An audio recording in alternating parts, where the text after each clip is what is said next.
You're listening to Consolidate That.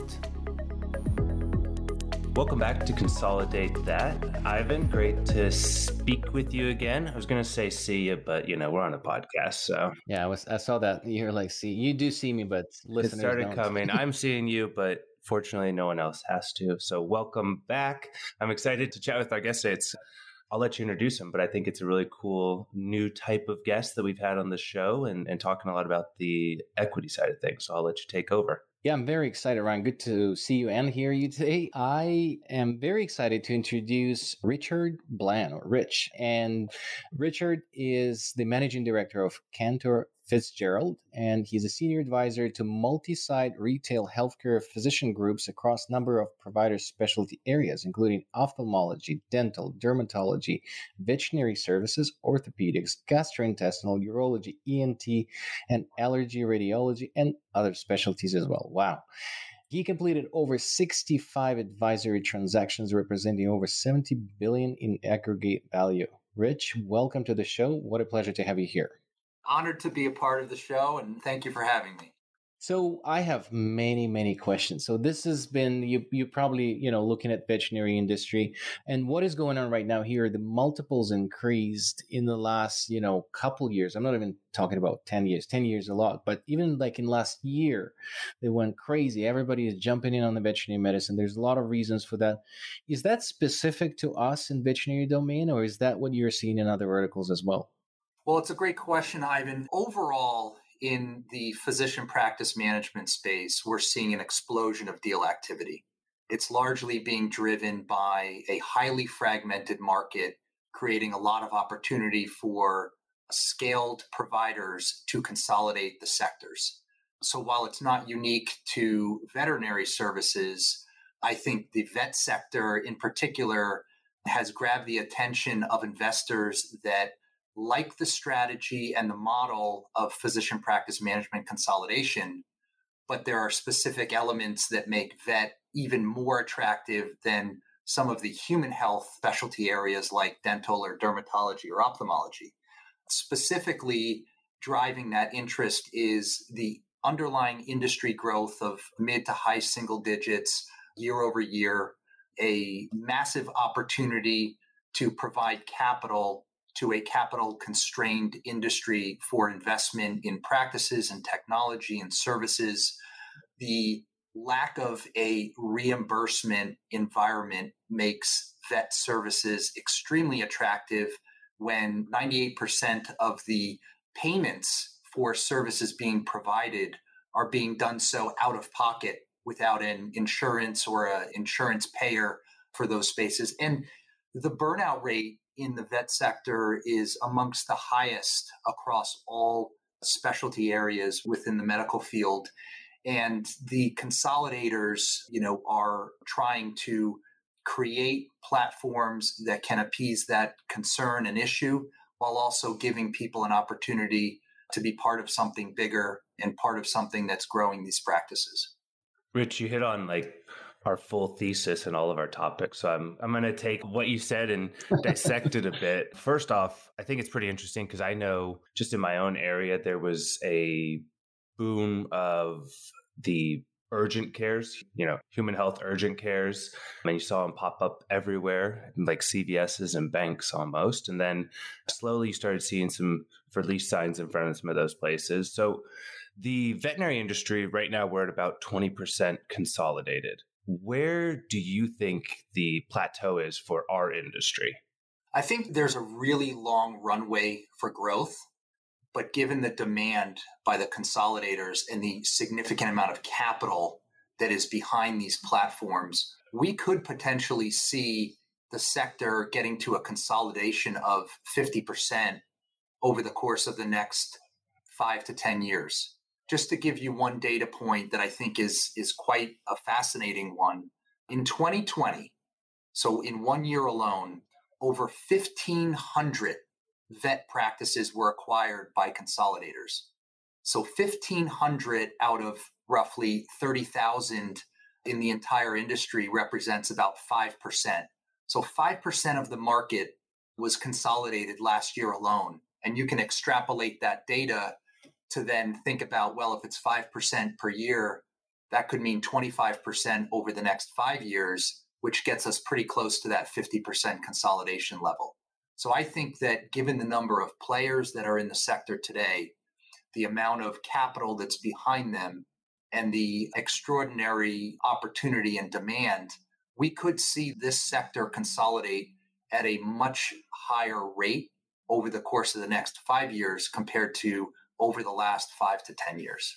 Oh, wow. Yeah, that's interesting because I know with us living in it and being in it every single day, I mean, VIS, that's all we think about all day long. But I didn't know if we had sort of our own confirmation bias on what was happening and the scale of it. So it's interesting to hear a third party view, and that 5% is a major number. I kind of feel with Rich, we are the third party view. Yeah, he has more data points, I think, than we do. Off the top of his head, for sure. So, Rich, you touched on a very, very important topic that we're sort of the purpose of VIS in our company and internally, everybody sort of is driven by that purpose. We think about the providers in the veterinary domain and the burnout issue that you mentioned. And the hypothesis that we had in VIS is that this is the time when the scarcity of the resources to serve all these customers is at the point where businesses will have to pay more attention to the burnout, because in the past it's been more ignored, I should say, and there was a sort of a land grab kind of, how many I can buy. But if you look at the average clinic where the veterinarian is providing about 550 to 600 in revenue, thousand a year, if you lose a veterinarian, it's about 10 months to replace a vet these days. 10 months. So that's $500,000 in lost revenue if you lose a veterinarian. So I think this is the time when actually paying attention to burnout and how happy people are in the places is a paramount importance. Is that something you see in other domains, or is it now more specific to veterinary? And do you think this is really the time when we need to start coming up with theses that will change that aspect? So it's absolutely a dynamic that is plaguing the veterinary industry, but it's not unique to veterinary. We're seeing it across the board, whether we're talking about radiology or we're talking about GI or urology or orthopedics. The demands that the industry is putting on our providers continues to increase. We've seen it play out over the last 5 to 10 years in human health, where compliance, regulatory changes have forced a lot of practices to invest a lot of dollars in technology and systems and people, but it's also put the burden on the providers to increase the level of documentation, the level of coding, the level of reporting, on top of seeing patients during the clinical days. So the burnout rate continues to go up. And what I think is very interesting is, and relating it back to our topic here in consolidation, is we've seen an explosion of partnership-driven models from a consolidation perspective that are trying to create an alternative that aligns the clinical and the doctor interest with those of the economic interests of the investors to create what we're calling now partnership models that provide entrepreneurial-minded physicians, whether they're vet or human health, the opportunity to continue to own equity in their practices, but also get the benefit of aligning with a platform or a consolidator type model that provides them with capital, with resources, with capabilities that can alleviate a lot of the incremental burdens that the physicians face, and hopefully offload a lot of the non-clinical administrative requirements, so that we've created now an opportunity for the doctors to focus on the delivery of clinical care, not be burdened as much with the administrative aspects of running the practice, but not selling 100% and becoming an employee, but rather retaining a large part of the equity and partnering with people that they can align with in a true partnership type model to create this new paradigm of what we're seeing in the consolidation world today. I know with Cantor Fitzgerald, you guys probably have some different thesis than some other groups that are out there, but does that partnership model make the investment more or less interesting, or is it sort of indifferent? Is it just sort of a different way of looking at the financials of it? What I've seen over the last let's call it 5 years, which is really when the partnership models have accelerated in today's marketplace, is the connection between the clinical performance and the ownership and the financial performance in a partnership model are a lot tighter and held together, because the providers, the ones who are creating revenue and profitability for the practice, are continuing to own equity. And if they're continuing to own equity, they're a lot more focused on making sure that the financial performance of the business, continues and continues to grow, versus the old model, which was, well, let me just sell my practice. I'll become an employee and then you'll pay me a salary. And if the business is profitable, that's great. And if it's not profitable, I don't really care because I'm not an owner anymore.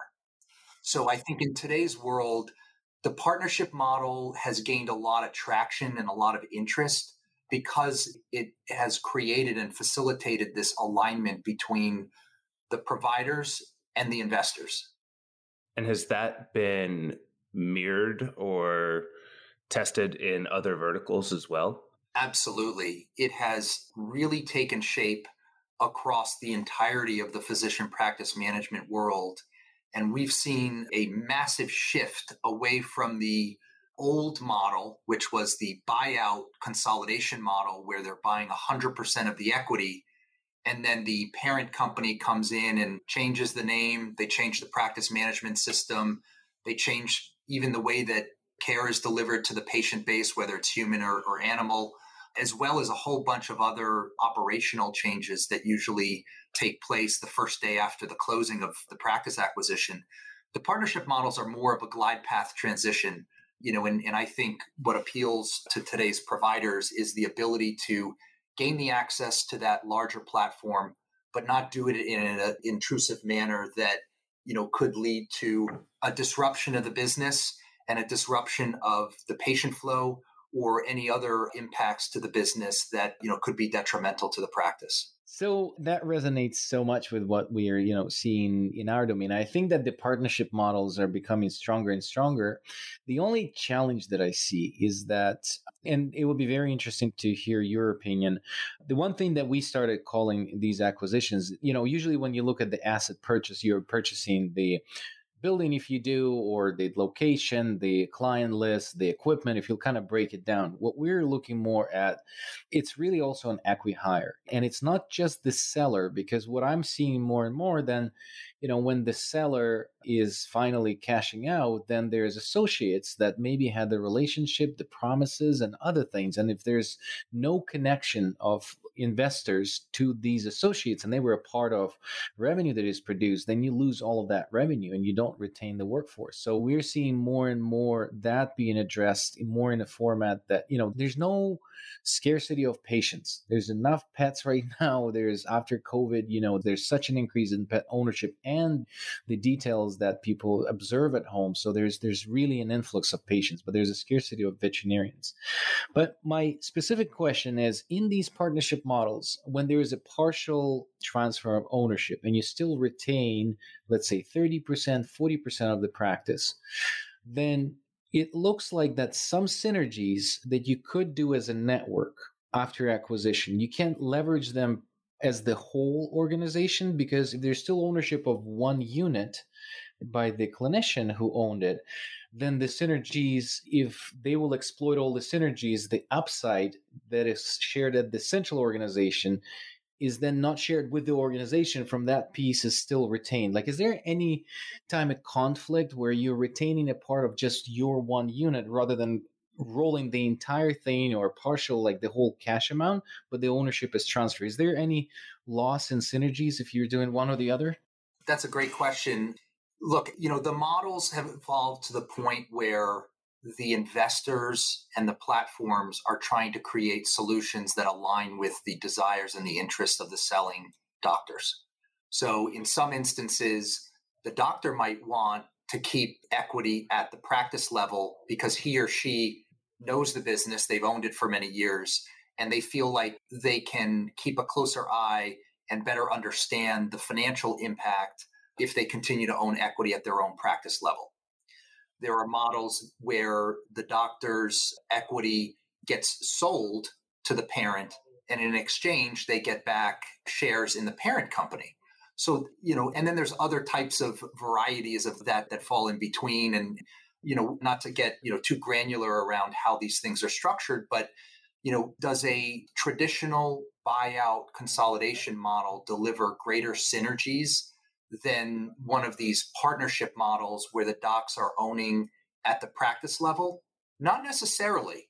I mean, in theory, the opportunity to create synergy value in the traditional consolidation model would be greater.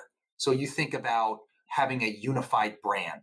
Well, there's savings on marketing that you could get from having one brand versus 50 brands that are all locally named.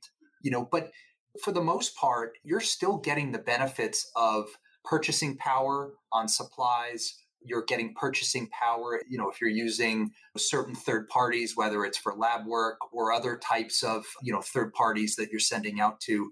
But the thesis is consistent. It's consistent whether you're a partnership model or you're a traditional buyout consolidation model, in that, you're building size and scale. You're creating a corporate infrastructure that takes over the non-clinical administrative services that can be centralized and distributed to the practices in a much more efficient way.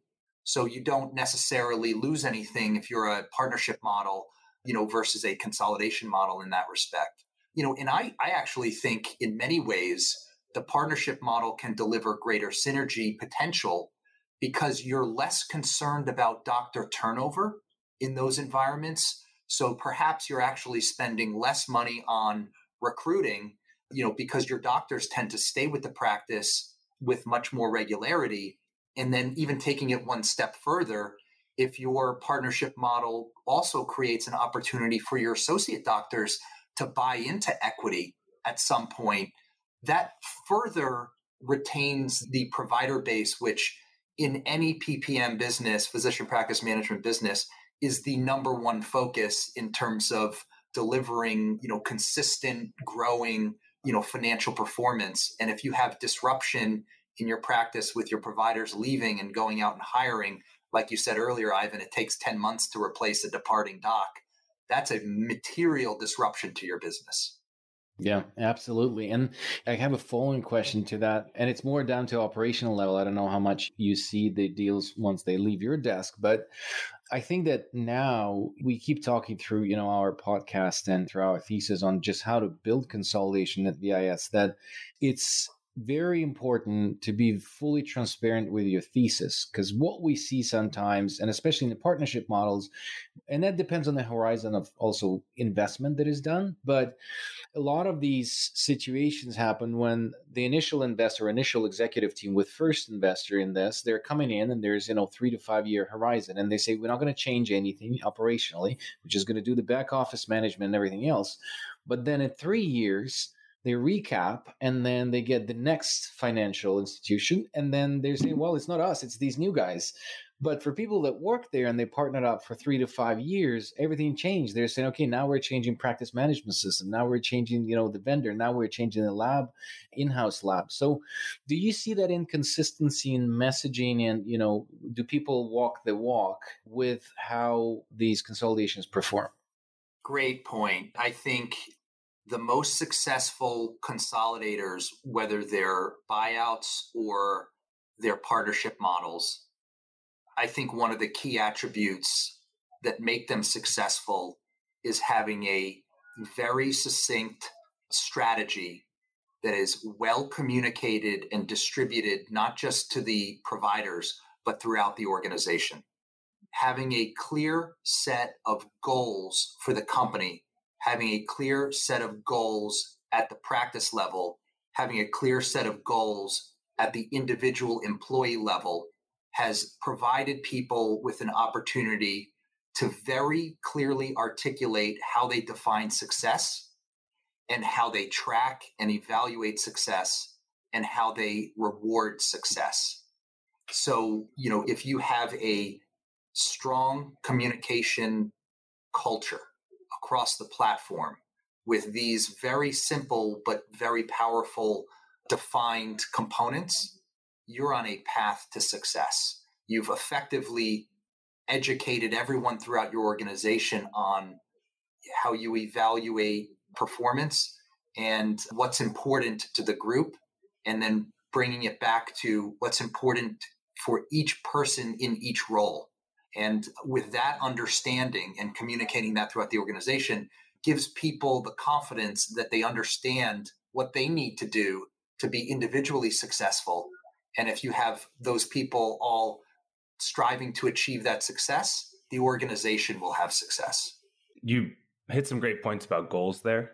And we're always talking about goals and the productivity portion of that. What goals and what sort of data are you guys looking at the investment level? And what sort of data do you have access to? And what data don't you have access to that would make a difference in the way that you evaluate the businesses? So in my role as an advisor, whether we're advising on the sell side, whether we're advising on the buy side, whether we're advising on raising equity capital or debt capital, the focus in physician practice management today is simple. What has the platform done with the practice post acquisition or post affiliation compared to what the practice was doing as a standalone before it was acquired?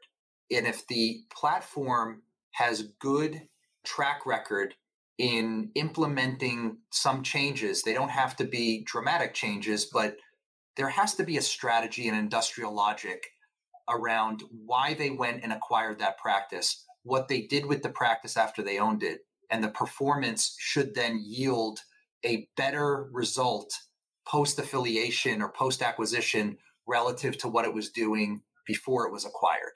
And if that is a track record that is consistent across the acquisitions, you're going to be the top of class consolidator in the market, whether you're a vet business or dental or ophthalmology. I think this is where we started our conversations, Rich. Like, how simple is that? What you say you do, and then measure it and show it back. how simple is that? Unfortunately, not everybody is doing that. And what we've seen in our domain is, because it was originally sort of this land grab, I think, scenario, the disconnect between the business development team and the operational team sometimes is so great, where you really look after, at some of these like 50, 80 practices where there's no connection. And the business development is still pushing everybody who has a pulse into the pipeline. And then operations get it on the receiving end and say, we're out of capacity to implement the change. Neither of these practices are ready for change or burned out to get there. So that's fantastic. It's almost like we prepared for this prior to the conversation. Unfortunately, we ran out of time. It always goes so quick with amazing guests like yourself. We always ask two questions at the end. Is there a book, a YouTube video, TED Talk, or something that you could recommend to our listeners that would be interesting to kind of get into your mindset? Absolutely. I read a fascinating book a few years ago on a topic I never thought that I would have an interest in. The book is called Moonwalking with Einstein, and it chronicles a newspaper writer who's following the world competition of memorization. And a topic that you would think, is so obscure, it doesn't apply to everyday life, but it's a fascinating read. And it actually provides some guidance to people who want to test their own abilities to remember certain things.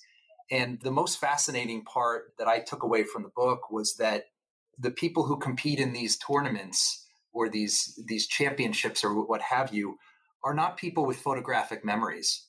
They're people that have very specific types of strategies on how they can remember numbers, names, people, colors, whatever the topic is that they're trying to remember, but they're doing it with training and preparation on how to teach your brain how to remember certain things in large lists, in large orders of information being provided. So if anyone is looking for an interesting summer read, I highly recommend it. It's totally off the beaten path, but a fascinating book and a lot of fun.